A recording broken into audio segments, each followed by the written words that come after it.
ದಿವಸ social democratic party of ಇಂಡಿಯಾದ ವತಿಯಿಂದ ಇಡೀ ರಾಜ್ಯಾದ್ಯಂತ ಪ್ರತಿಭಟನೆಗಳನ್ನು ನಾವು ಮಾಡ್ತಾ ಇದ್ವಿ. ಕೆಲವು ಕಡೆ ರಾಜ್ಯ ಸರ್ಕಾರ ಪೊಲೀಸ್ ಇಲಾಖೆಯ ಮೂಲಕ ಪ್ರತಿಭಟನೆಗೆ ಅನುಮತಿಯನ್ನು ನಿರಾಕರಣೆ ಮಾಡಿದ್ದಾರೆ. ಕಾಂಗ್ರೆಸ್ ಸರ್ಕಾರಕ್ಕೆ ನನ್ನ ಧಿಕ್ಕಾರ ಹೇಳ್ತೀನಿ.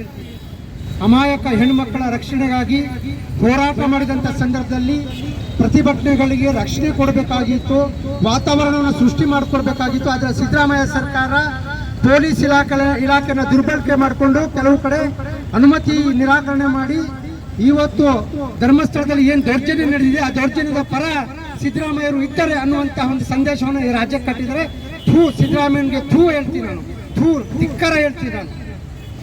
ಸ್ನೇಹಿತರೆ, ಇವತ್ತು ನಾವು ಸಾಮಾಜಿಕ ಜಾಲತಾಣದಲ್ಲಿ ನೋಡಿದ್ರೆ ಕಳೆದ ಒಂದು ವಾರದಿಂದ ನಿರಂತರವಾಗಿ ಧರ್ಮಸ್ಥಳ ಧರ್ಮಸ್ಥಳ ಧರ್ಮಸ್ಥಳ ಧರ್ಮಸ್ಥಳ ಅಂತಾನೆ ಬರ್ತಾ ಇದೆ. ಏನಿದು ಧರ್ಮಸ್ಥಳ? ನಾವು ಚಿಕ್ಕ ವಯಸ್ಸಿಂದ ಕೇಳ್ತಾ ಇದ್ದೀವಿ, ಧರ್ಮಸ್ಥಳ ಅಂದ್ರೆ ಒಂದು ಧಾರ್ಮಿಕ ಕ್ಷೇತ್ರ, ಅಲ್ಲಿ ಬಹಳ ಭಕ್ತರು ಹೋಯ್ತಾರೆ, ಅಲ್ಲಿ ಒಂದು ಧರ್ಮ ಇದೆ, ಅಲ್ಲಿ ಆಚರಣೆ ಇದೆ, ವಿಚಾರಣೆ ಇದೆ, ಒಂದು ಬಹಳ ನಂಬಿಕೆಗೆ ಅರ್ಹ ಇರುವಂತ ಸ್ಥಳ ಅಂತ ಹೇಳಿ ನಾವು ಕೇಳ್ಕೊಂಡ್ಬಂದಿವಿ. ಇತಿಹಾಸನೂ ಸಹ ಇದೇ ಹೇಳುತ್ತೆ. ಒಳ್ಳೇದು, ಧಾರ್ಮಿಕ ನಂಬಿಕೆಗಳು ಇರಬೇಕಾಗಿರೋದು ಬಹಳ ಮುಖ್ಯ. ಅವರವರ ಧರ್ಮಗಳು ಅವರವರ ಧಾರ್ಮಿಕ ನಂಬಿಕೆಗಳು ಬಹಳ ಮುಖ್ಯವಾಗಿರ್ತವೆ. ಆದ್ರೆ ಧರ್ಮಸ್ಥಳದಲ್ಲಿ ಇವತ್ತು ಏನ್ ನಡೆದಿದೆ ಅನ್ನೋದನ್ನು ಬಹಳ ನಾವು ಗಂಭೀರವಾಗಿ ಪರಿಗಣಿಸಬೇಕಾಗಿದೆ. ಸಮಾಜ ಇವತ್ತು ತಲೆ ತಗ್ಗಿಸುವಂತ ಘಟನೆಗಳು ಇವತ್ತು ಧರ್ಮಸ್ಥಳದಲ್ಲಿ ನಡೆದಿದೆ. ನಾವು ಸೌಜನ್ಯ ಪ್ರಕರಣವನ್ನು ನೋಡಿದಂಥ ಸಂದರ್ಭದಲ್ಲಿ ಸೌಜನ್ಯ ಪ್ರಕರಣದ ತನಿಖೆಯನ್ನು ಸಂಪೂರ್ಣವಾಗಿ ಮಟ್ಟ ಹಾಕಿ ಯಾವುದೋ ಒಬ್ಬ ಅಮಾಯಕನ್ನ ಬಲಿ ಮಾಡಿ ಆ ಅಮಾಯಕನ ಅಮಾಯಕನ ಅತ್ಯಾಚಾರಿ ಅಂತ ಹೇಳಿ ಅವನ ಮೇಲೆ ಗೂಬೆ ಗುಡಿಸಿ ಇಡೀ ಪ್ರಕರಣವನ್ನು ಮುಚ್ಚಾಕಿದ್ರು. ಈಗ ನಮಗೆ ಗೊತ್ತಾಗ್ತಾ ಇದೆ, ಅಲ್ಲಿ ಕೆಲಸ ಮಾಡುವಂತ ಒಬ್ಬ ವ್ಯಕ್ತಿ ಮ್ಯಾಜಿಸ್ಟ್ರೇಟ್ ಮುಂದೆ ಬಂದು, ಸ್ವಾಮಿ, ನಾನು ಧರ್ಮಸ್ಥಳದ ಏನು ಧಾರ್ಮಿಕ ಕ್ಷೇತ್ರದಲ್ಲಿ ಕೆಲಸ ಮಾಡ್ತಾ ಇದ್ದೀನಿ, ನಾನು ನನ್ನ ಕೈಯಾರೆ ಅನೇಕ ಶವಗಳನ್ನು ದಫನ್ ಮಾಡಿದ್ದೀನಿ, ರಕ್ತ ಸಿಕ್ತ ಶವಗಳನ್ನು ದಫನ್ ಮಾಡಿದ್ದೀನಿ, ಬಹಳ ಮುಖ್ಯವಾಗಿ ಪ್ರಮುಖವಾದ ಶವಗಳು ಎಲ್ಲರೂ ಸಹ ಮಹಿಳೆಯರು, ಯುವತಿಯರು ಅಂತ ಹೇಳಿ ಇವತ್ತು ಪತ್ರಿಕೆಯಲ್ಲಿ ಸುದ್ದಿಗಳಾಗಿದೆ, ಸಾಮಾಜಿಕ ಜಾಲದಲ್ಲಿ ಚರ್ಚೆ ಆಗ್ತಾ ಇದೆ. ಇಂತಹ ಒಬ್ಬ ವ್ಯಕ್ತಿ ಬಂದು ನಾನೇ ನನ್ನ ಕೈಯಾರೆ ದಫನ್ ಮಾಡಿದ್ದೀನಿ, 100 ಶವಗಳನ್ನು ನಾನು ರಹಸ್ಯವಾಗಿ ದಫನ್ ಮಾಡಿದ್ದೀನಿ ಅಂತ ಹೇಳಿಕೆ ಕೊಟ್ಟರು ಸಹ ಇವತ್ತು ತನಿಖೆ ಆಗ್ತಾ ಇಲ್ಲ. ಯಾವ ಸ್ಥಳದಲ್ಲಿ ದಫನ್ ಮಾಡಿದ್ದೀನಿ ಆ ಸ್ಥಳಕ್ಕೆ ಇವತ್ತು ಪೊಲೀಸ್ ಇಲಾಖೆ ಹೋಗ್ಬೇಕಾಗಿತ್ತು, ಅಲ್ಲಿ ಸರ್ಚ್ ಮಾಡಬೇಕಾಗಿತ್ತು, ಆ ಭೂಮಿ ಅಗಿಬೇಕಾಗಿತ್ತು.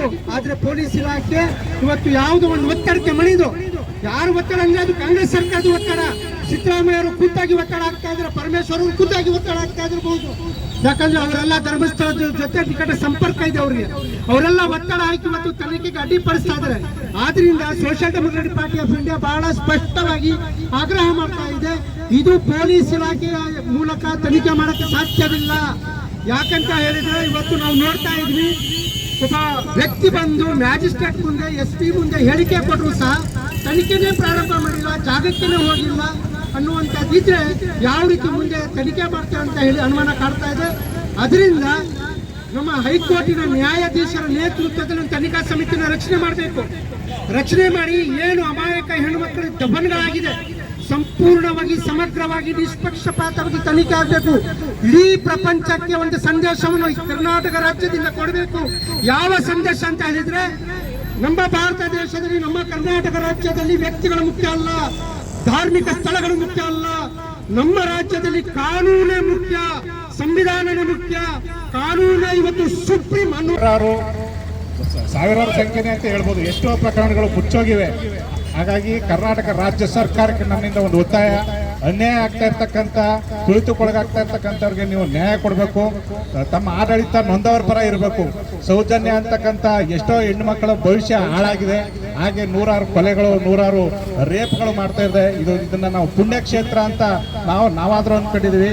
ಅದನ್ನ ಉಳಿಸ್ಬೇಕು. ನೀವು ಅದ್ರ ಬಗ್ಗೆ ವಿಶೇಷವಾದ ಕಾಳಜಿ ಇದ್ರೆ, ತುಳಿತಕ್ಕೊಳಗಾದವ್ರ ಬಗ್ಗೆ ತಮ್ಗೇನಾದ್ರೂ ನೈತಿಕತೆ ಬದ್ಧತೆ ಏನಾದ್ರೂ ಈ ಸರ್ಕಾರಕ್ಕಿದ್ರೆ ಅದನ್ನ ಹೆಚ್ಚಿನ ಒಂದು ಉನ್ನತ ಮಟ್ಟದ ತನಿಖೆಗೆ ಒಳಪಡಿಸಿ ನೊಂದಂತವ್ರಿಗೆ ನ್ಯಾಯ ಸಿಕ್ಕಬೇಕು, ಮತ್ತೆ ತಪ್ಪಿತಸ್ಥರಿಗೆ ಶಿಕ್ಷೆ ಆಗಬೇಕು.